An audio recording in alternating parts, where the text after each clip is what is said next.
춘천 톡방 이슈 포커스 시간입니다. 춘천의 문제를 하나씩 파헤쳐보는 시간인데요. 오늘은 미세먼지 이야기를 좀 해볼까 합니다. 전국적으로 미세먼지에 대한 심각성이 대두되고 있는데 춘천은 과연 어떤지, 춘천의 미세먼지 대책을 촉구하는 춘천 시민 모임이 있다는 거 알고 계시나요? 이제는 오늘 두 번째 시간으로 미세먼지에 대해서 조금 더 자세하게 알아보는 시간 갖겠습니다. 유소영 대표님 자리하셨습니다. 안녕하세요. 안녕하세요. 네, 춘천이 분지라서 미세먼지가 심각하다, 그리고 중국보다 서울이 더 심각하다 얘기가 많이 되고 있는데요. 오늘 여러 가지 정보를 좀 많이 주시리라 기대를 합니다. 춘천의 일단 미세먼지는 어떤가요? 상당히 나쁜가요? 네, 춘천과 원주 두 곳은 분지 지형이에요. 지형 특성상 분지라서 국외에서 유입된 먼지가 수도권을 지나서 춘천에 이르게 되면 춘천은 그 지형이 분지라서 대기 정체가 오래 지속이 되면 그 먼지가 원활하게 빠지지 못하고 웅덩이에 마치 먼지를 가둔 것처럼 그렇게 오염 농도를 높게 보이는 이유가 그 이유고요. 또 춘천과 원주는 그 태백산맥에 가려가지고 먼지가 쉽게 빠져나가지 못하는 그런 지형에 위치해 있어요. 그리고 또 안개의 지역이잖아요, 춘천은. 그러다 보니까 그 먼지가 유입이 돼서 2차 생성을 일으킬 때 안개의 그 습기가 더욱더 2차 생성을 더 원활하게 만들기 때문에 호흡기나 여러 가지 질환들을 더 일으킬 수 있는 주범이 될 수 있기 때문에 춘천의 오염도가 높다는 건 이제는 어느 정도는 알고 계시고, 춘천에 보이는 안개는 안개가 아니고 1군 발암 물질인 미세먼지는 1군 발암 물질이라는 점을 인지해 주셨으면 좋겠습니다. 네, 원주와 춘천이 심각하다고 하지만 그 중에서도 안개 지역인 춘천이 2차 생성 문제로 더 심각하다고 말씀을 주셨는데요. 그러면 인체에 유해하지 않은 수치는 얼만큼인가요? 개정 전에는 초미세먼지를 기준으로 50까지가 보통의 기준이었고요. 개정 후에 2018년 3월 27일에 개정된 후에는 초미세먼지 35까지가 보통의 기준으로 적용됐습니다. 약 한 달 전에 이 개정이 바뀌었네요. 네. 이거는 근데 어디에서 발표를 하는 건가요? 환경부에서. 환경부에서. 환경부 기준이 이렇다는 말씀이시죠? 네. 환경부는 또 국제 기준을 따르고 있겠네요.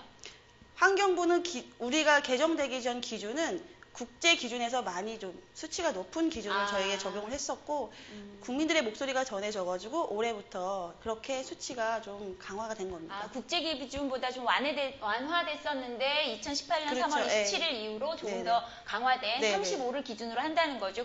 그러면 인체에 이게 유해하다라고만 나가지 말라고만 할 수는 없지 않겠습니까? 저희가 실천할 수 있는 방안을 하나씩 좀 일러주시면 배워보도록 하겠습니다.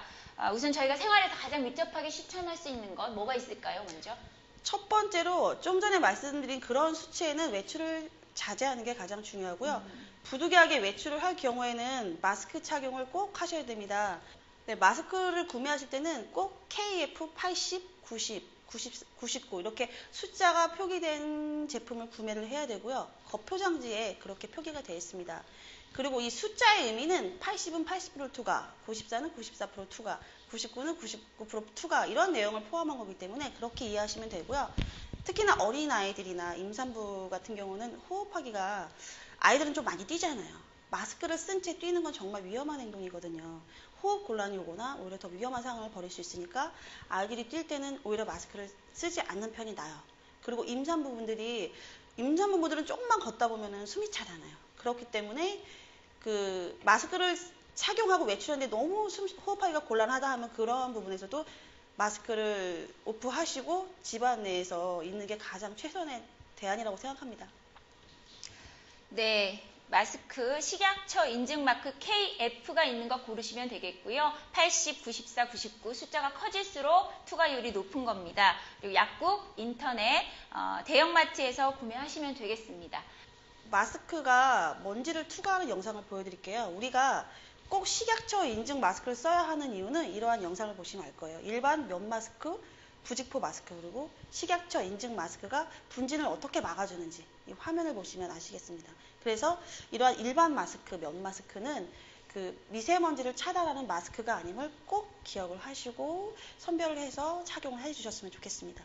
그 마스크 이외에 저희가 요새 공기청정기 굉장히 많이 쓰는데 네, 고가예요. 그죠? 그래서 다 모두가 있지도 않고 그렇죠. 심지어 어린이집이나 학교에도 없는 곳이 많다라고도 많이 얘기들을 하시는데 공기청정기 반드시 사용해야 될까요? 지금 먼지가 원천적으로 해결되지 않으면 그 방법밖에 없어요. 네. 공기청정기의 원리는 간단해요. 바람을 쐬서 그 포집 필터, 헤파 필터라고 하죠. 그 필터에 먼지를 얼마만큼 달라붙게 하느냐. 그렇게 해서 그 공간 내의 먼지를 얼마만큼 빨리 먼지를 없애느냐. 그 기준만 적용이 되면은 굳이 고가든 브랜드든 이런 거는 중요하지 않다고 생각합니다. 아, 그러니까 기본적인 원리는 같다는 거죠. 그렇죠. 바람을 일으켜서 공기를 빨아들여서 필터에 그 먼지를 네, 흡착시켜서 그렇죠. 내가 있는 공간 안의 먼지를 얼마나 빠르게 제거를 시키느냐. 네. 청소기라고 생각하면 그렇죠. 되는 거잖아요. 네. 눈에 안 보이는 공기라는 그렇죠. 차이. 그런데 그게 왜 그렇게 가격 차이가 천차만별일까요? 사실 우리도 뭐 여러 물건들을 구매할 때 가격 차이가 나잖아요. 뭐 브랜드에 따라, 그 회사 이미지에 따라 이런 것들의 차이가 있습니다. 성능의 차이는 미묘하게 차이는 나지만 원리는 같아요. 성능의 차이는 크지 않다. 네. 원리가 같기 때문에 네. 브랜드 때문에도 그렇고 네. 뭐 외부 디자인이나 이런 것도 그렇죠, 차이가 그렇죠. 조금 예. 있겠죠. 그렇다면 우리 그 시민들이 공기청정기를 좀 구매해서 써야 되는 뭐 아가가 있고 이러는 집은 특히 필요할 텐데요. 네. 어떤 제품을 써야 되는지 뭐 물론 회사 때문에도 그렇겠지만 네. 또 따로 우리가 뭐 이렇게 좀 소비자들끼리 모여서 좀 이렇게 간단하게 그 간단한 그 필터만 제대로 해서 할 수 있는 방법, 이런 좀 좋은 방법이 없을까요? 네, 저렴한 브랜드의 공기청정기는 여러 개 있지만 그거 이제 검색하시면 얼마든지 알 수 있고요. 제가 오늘 직접 만든 청정기를 한번 가지고 나와봤어요. 아, 직접? 네. 직접 만든 청정기인데요. 이게 보기와 같이 그렇게 어렵지는 않아요. 이거 서큘레이터라는 선풍기의 일종인데요. 여기에다가 그 차량용 에어컨 필터, 그러니까 초미세먼지를 걸러주는 필터를 구입을 해서 장착을 하고 고무줄로 이렇게 묶은 거예요. 아, 바람으로 공기를 빨아들여서 여기를 요게 먼지가 포괄시키는 붙게. 요게 차량용 필터인가요? 네, 차량용 에어컨 필터예요. 에어컨 필터? 네네. 요게 아무나 구입이 가능하다는 거죠? 예, 그럼요. 인터넷에 검색하시면 누구나 쉽게 구입할 수가 차량용 있어요. 필터로? 네네. 에어컨 필터로? 네네. 아, 그럼 여기를 지나가면 먼지가 여기에 흡착되고 그렇죠. 뒤로 네. 나가는 공기는 깨끗해진 공기? 네네네. 아, 요거를 그러면 일반 아무 선풍기에나 갖다 붙이면 되나요? 네네. 이거 이렇게 작은 선풍기도 있고 큰 선풍기에도 이렇게 필터를 부착을 시키고 그 선풍기 망이 있잖아요. 네. 망을 씌워서 뒤를 좀 단단하게 묶어주면 네. 그게 또 이제 공기청정기가 되는 거예요. 아. 사실 이게 일주일 사용한 필터예요. 오래 사용한 필터도 아닌데 보시다시피 색깔이 이렇게 까맣게 변했죠. 원래는 하얀색인데. 그렇죠. 예, 하얀색인데. 네. 그래서 제가 필터를 제 차량용 필터에 한 비교된 필터를 가지고 와봤거든요. 한번 보겠습니다. 네, 이 필터는 제 차량에 있는 필터를 가져와 봤어요. 이 보이는 이 필터가 새 필터고요. 이 필터는 5개월 사용한 필터입니다. 사실 차량용 필터는 자주 교체를 잘 안 하세요. 근데 교체하는 게 사실 저도 직접 해보니까 그렇게 어렵진 않더라고요. 그래서 요거를 필터 교체를 차량에서만큼이라도 6개월 주기, 최대한 1년에 한 번씩은 꼭 교체를 해주셔야 되고, 육안으로 봐도 차이가 너무 많이 나잖아요. 이러한 물질들이 우리 폐, 어린아이들 폐에 들어가면 얼마나 또 위험한 상황들이 벌어질까 하는 것들을 항상 생각해 주시고요. 최대한 적게 노출되고 적게 흡입하셨으면 좋겠습니다. 네. 필터 교체 시기는 6개월에서 1년이 좋다 말씀을 하셨는데요. 이게 그 개인들이 그렇게 교체하기에는 쉬운가요? 예, 저도 처음에는 대부분의 여자분들이 이런 뭐 기계를 만지거나 하는 거를 좀 어려워하시잖아요. 그래서 저도 인터넷에 검색을 해봤어요. 자동차 필터 가는 방법을 해봤더니 너무 쉬운 거예요. 그래서 이 필터 구매만 하시면 얼마든지 하실 수 있으니까 이런 것들은 그런 인터넷을 동영상을 활용하셔가지고 교체를 하시는 게 좋습니다. 공기청정기는 그러면 24시간 틀어놓나요? 그 공간 안에? 네, 24시간 기준인데 주의하셔야 될 게 환기는 꼭 해야 되잖아요.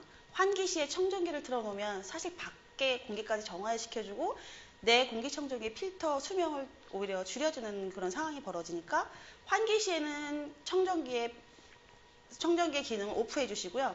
환기가 다 끝난 다음에 그 다음에 좀 강 모드로 세게 밖에 오염된 공기를 세게 빨아들이고 그 다음에 이제 중간 모드로 쭉 사용을 하시면 됩니다. 환기는 우리가 일상 살 때 하던 것처럼 환기를 시키면 되겠네요.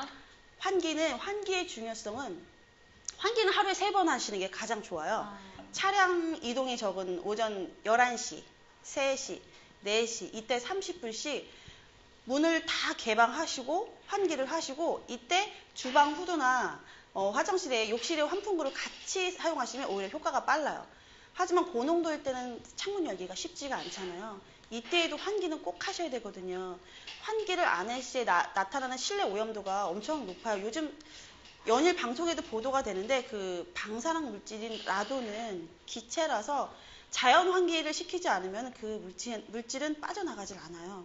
그리고 포름알데히드 같은 경우는 우리 가구 접착제나 장난감 여러 가지 접착제, 실리콘 이러한 부분들이 환기를 시키지 않으면 그대로 실내에 차곡차곡 쌓이기 때문에 더 그 미세먼지로 인해 공기청정기만 사용했던 것보다 더 안 좋은 상황을 일으킬 수 있고 신체적으로 오는 부분이 제 예를 들어보면 저는 처음에 아무것도 모르고 청정기만 틀었었는데 머리가 너무 아픈 거예요. 그 원인을 거슬러 보니까 환기를 제가 너무 안 했던 거예요. 그래서 환기는 꼭 하셔야 됩니다. 하루에 3번.